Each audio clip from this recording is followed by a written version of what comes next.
Welcome to the EHA Today interview. We are here at the ESC Congress in Rome 2016, and it's our great pleasure to have with us Dr. Ziegler and Dr. Gigante from the Karolinska Institute in Stockholm, who just presented a very interesting study in the hotline here at the ESC Congress related to the question of inflammation and cardiovascular risk, which is one of our most interesting questions over the past years. And Dr. Ziegler presented the data on soluble interleukin-6 receptor in a large cohort from Sweden and the association with cardiovascular events. Maybe you can briefly describe the background and how you chose the marker that you measured to look for the question of the relation of inflammation with cardiovascular risk. Yes. We know about the traditional cardiovascular risk factors, of course, diabetes, hypertension, and so on, but there is a residual inflammatory risk that we need to address. And to find that, we need biomarkers.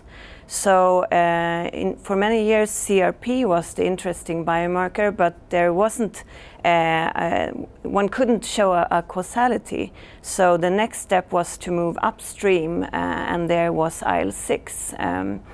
And IL-6 is very important in the immune system when it signals to the membrane-bound receptor. But there is also a soluble receptor, which actually mediates the pro-inflammatory effects of IL-6. So that was the reason for us to study the soluble receptor as a biomarker for atherosclerosis. And how did you measure the soluble receptor? Yes, we have a population-based cohort of approximately 4,000 subjects from the Stockholm area in Sweden. And they were included in 97 to 99, and blood samples were taken. And then we could follow them through the personal identification number that each Swede has, which follows you from the birth until death. And we could yearly link the personal identification numbers of the study base to our national registries. So it's a population-based study of 4,000 subjects? Yes, yes. That were all 60 at the start of the study. 60, and I think that you have an excellent advantage in Sweden that you can directly link your data with the events without actually doing this in a registry necessarily.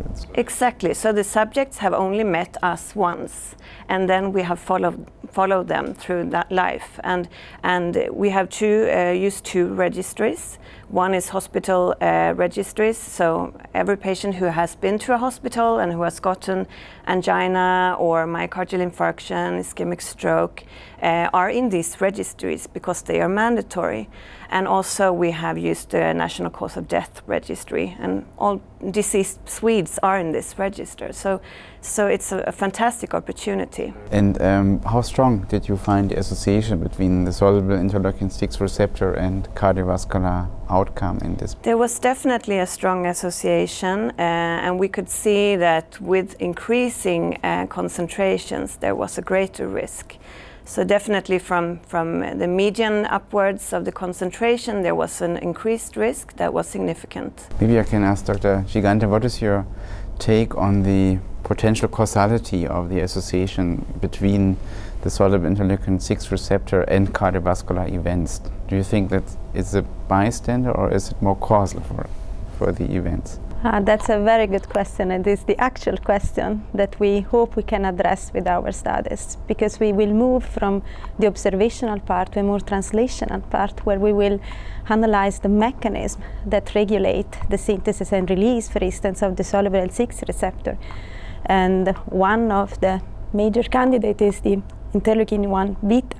That is actually also a good biomarker, but is quite hard to measure right now, 10-0.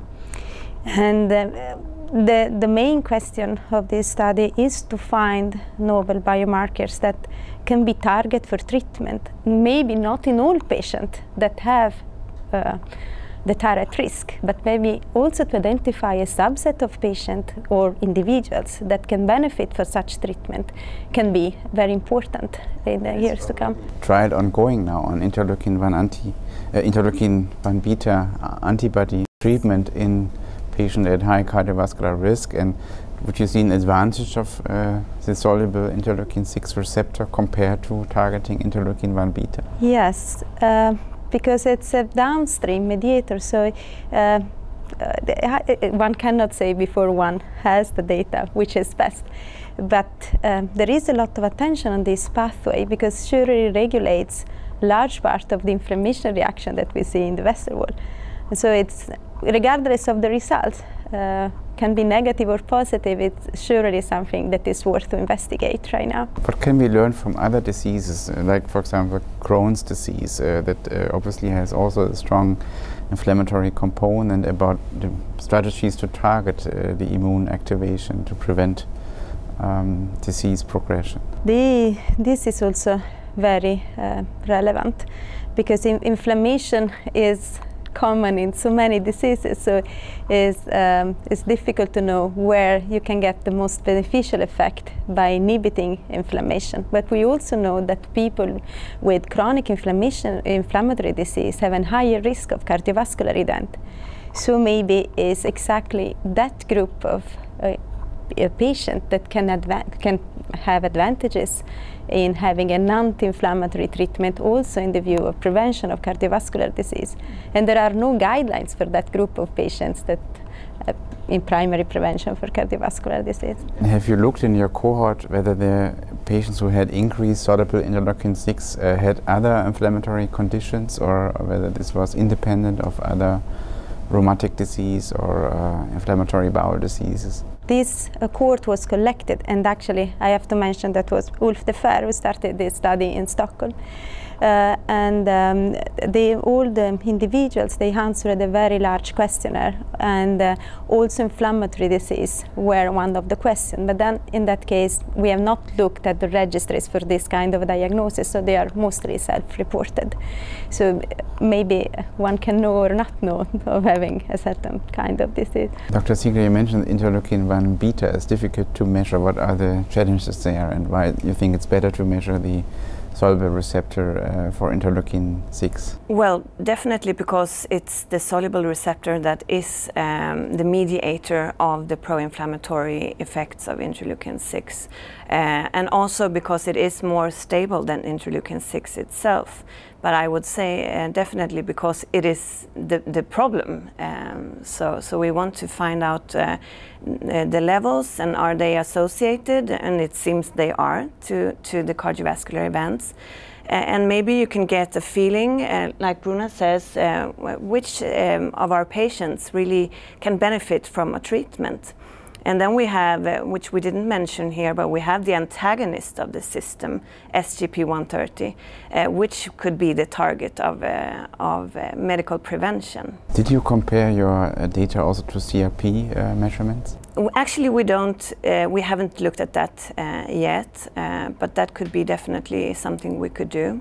But we have mainly studied IL-6 in this study. Can you give maybe the main take-home message, both of you, what you think from this data we should take, and what you see or what you envision how we can use this to improve our prevention? Well, I think it's you know, the future is individualized therapies. So I think that the soluble IL-6 receptor could have a place in this setting, that we need to find patients that are at higher risk than the rest of us. So this could be one thing you could look at, but definitely also to target this inflammation through the soluble IL-6 receptor. You mentioned that by GP130 one could actually target the soluble receptor. So, and there's also a phase 2 clinical trial with a recombinant SGP-130, which is the antagonist of this system, in treatment of Crohn's disease. So that's very interesting. Makes it, of course, indeed very interesting. Yes.